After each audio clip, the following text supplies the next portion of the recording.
right. Welcome in, everybody, to the Robin Doors Show right here on Hashmark Sports. You know, you always try to predict what's going to happen in sports, try to, map it all out. But then life, throws a curveball. Or a Rove basketball bounce, something like that. That's right. Speaking of unpredictable moments, the other day I saw Dave, Dave spilled a whole cup of iced coffee, the whole thing, all over himself. Oh, no. Didn't even flinch, just kind of looked down at himself, and goes, guess I'm awake now. Classic Dave. That's the kind of spirit we're bringing to you today as we dive head first into some college basketball matchups. All right, we got the brackets in front of us. Let's do it. We're going to give you the analysis. Yeah. Just like you're sitting here with us, live talking sports. Absolutely. Just like a live sports talk show. Let's get right to it. First game on the radar, Creighton versus Louisville. Right out of the gate, we see Louisville is favored by 2.5 points. Now, both of these teams are coming into this fresh off losses in their conference championship games. Yeah. So I think that adds a little extra. Oh, yeah. They're going to have a chip on their A shoulders. little fire. They want to bounce back, right? Absolutely. But Louisville, they got some weapons, man. They got some senior guards, Chucky Hepburn, Karen Segridge Jr. That's some veteran leadership in the backcourt. Oh, yeah. And that backcourt is going to be crucial, especially in a tournament setting like this. Experience matters, poise under pressure. And these guys, they've been there. They've done that. And, I was looking at some stuff, and the New York Post was talking about how, some of the advanced metrics give Louisville a slight edge here. Right. But I'm looking at some other numbers, and Creighton actually has a better effective field goal rate, which, for people who don't know, think of that as, shooting efficiency. Right. Takes into account the three-pointer. Three-pointers. Yeah. They're worth more. Plus, their opponents have a lower field goal percentage against them, so they're stingier on defense. If they're shooting better and holding teams to worse shooting, why are they the underdog?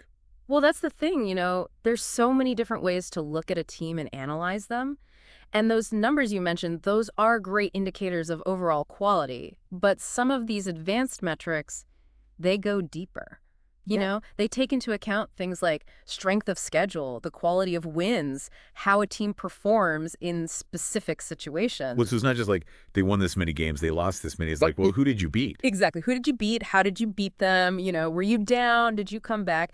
It's like comparing a car's fuel efficiency to its performance in a high-speed crash test. Oh, okay. Both are important, but they tell you different things. So maybe Louisville just had a tougher road to get here. Right, exactly. But Creighton's shooting efficiency, that feels like a real advantage, especially in a tournament setting. For sure. Every possession matters. When every bucket counts, right? Yeah. So where are you leaning on this one?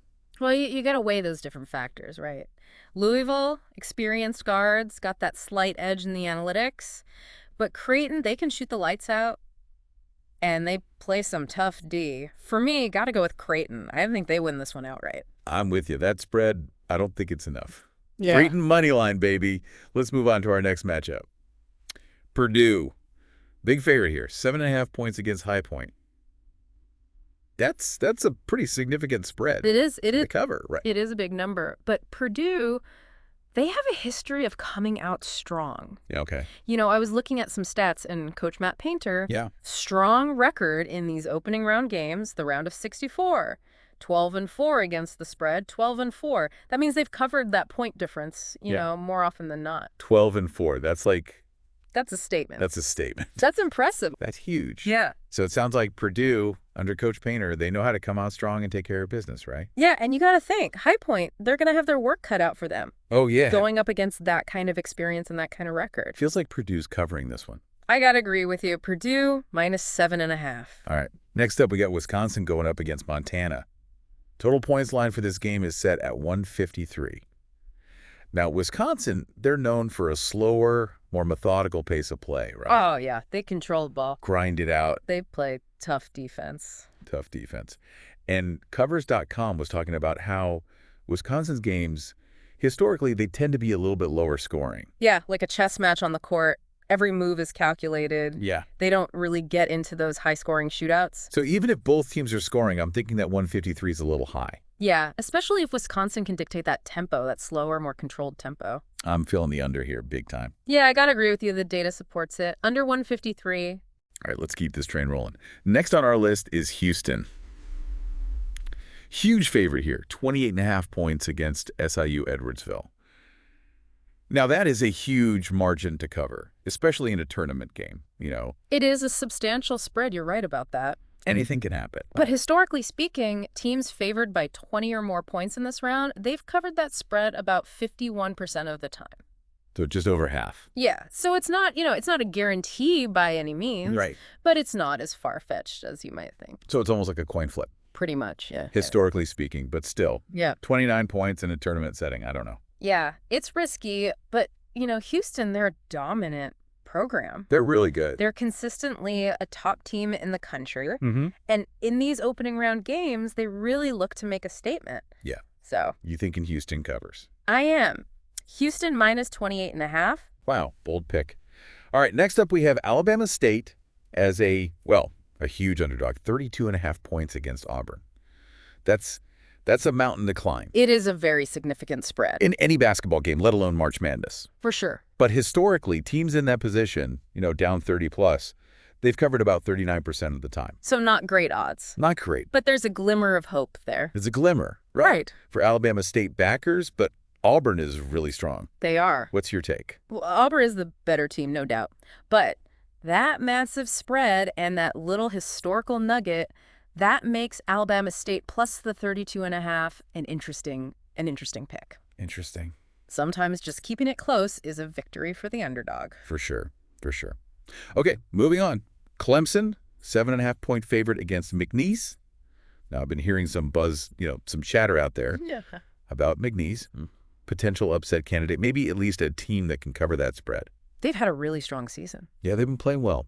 They're coming from a smaller conference, but they've definitely got some people's attention. Yeah, so They're the underdog. They got that, that underdog magic, potentially. Right, but Clemson, they're a talented team. They come from a major conference.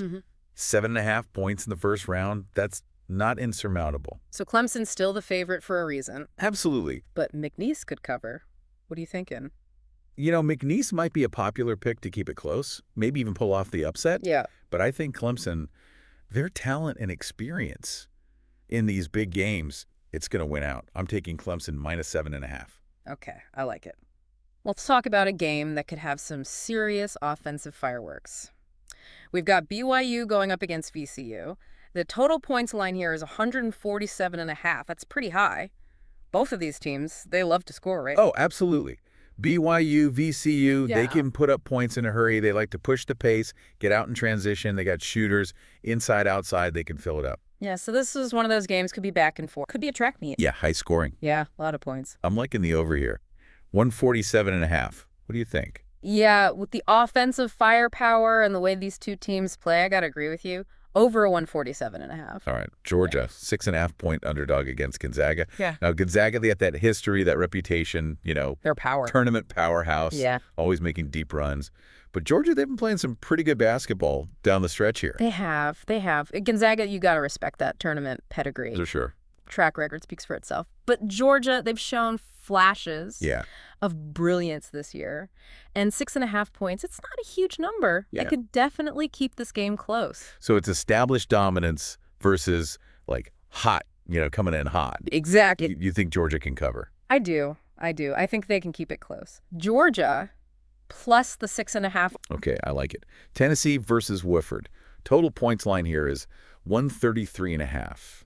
And I was reading something in the New York Post. They were talking about Tennessee's defense. Legitimately good defense. Oh, yeah, they're known for it. They can lock teams down. They can. So that might suggest that this game could be a little bit lower scoring than some people might expect. Absolutely. That's the thing about a great defense. It can really dictate the pace of a game, limit those scoring opportunities for the opponent. Right. So 133.5, it might seem a little low on the surface, Yeah, if Wofford gets going. Right. If Wofford's offense is clicking. Right. But that Tennessee D, you can't overlook it. You can't. So it's strength versus strength. What are you thinking? Well, I respect Tennessee's defense, no doubt. But 133.5 feels a touch low to me. Wofford, they like to shoot the ball. Yeah. I think even if Tennessee does control the pace, there's going to be enough points to push this one over.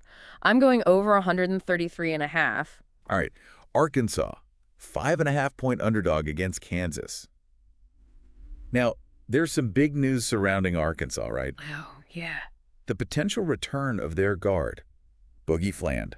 That changes things. Huge. Huge. Injecting some talent, some energy, some leadership, confidence into that team, right? Absolutely. So I'm hearing the expectation is that with Flan back in the lineup, Arkansas might outperform those underdog expectations, maybe even cover that 5.5. Yeah, I think they're going to make a statement.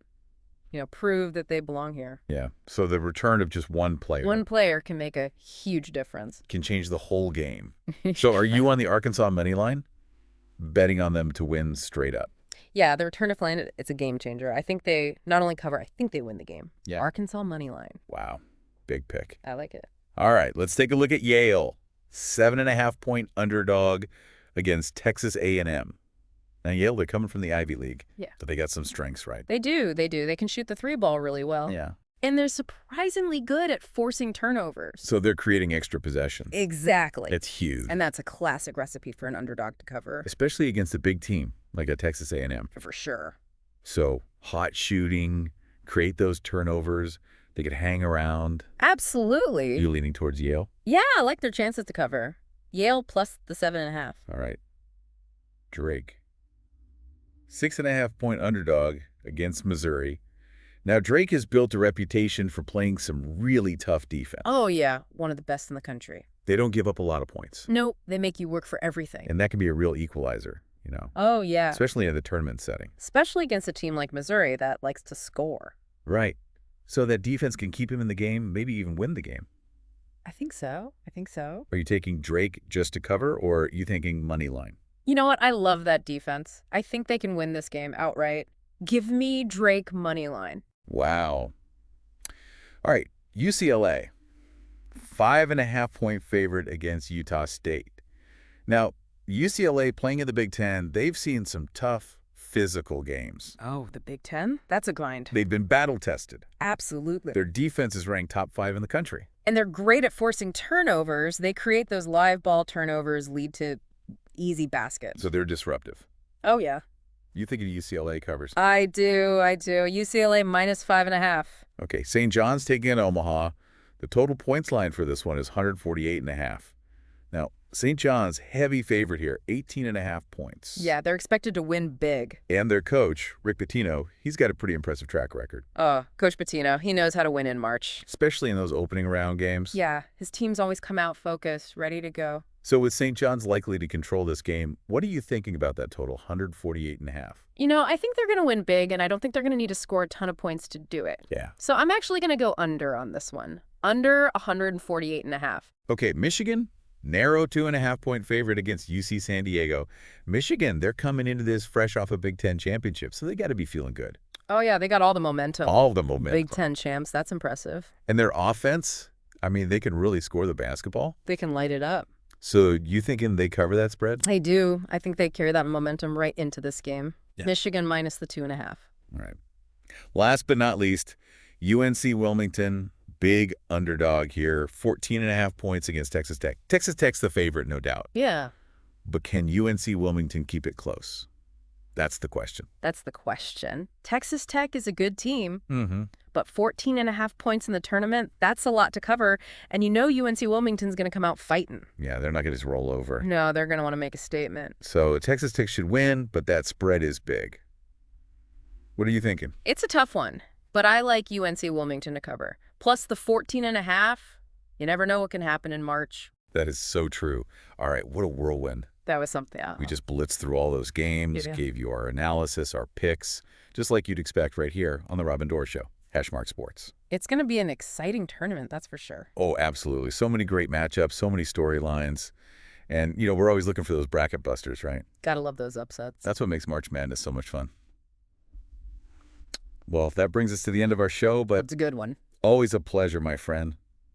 And to everyone out there listening, we threw a lot of information at you, a lot of picks, a lot of analysis, Some underdogs. a lot of underdogs. So the question is, 1, 2. which underdog are you most excited to watch? Make sure you're locked into all the action, see how our picks play out.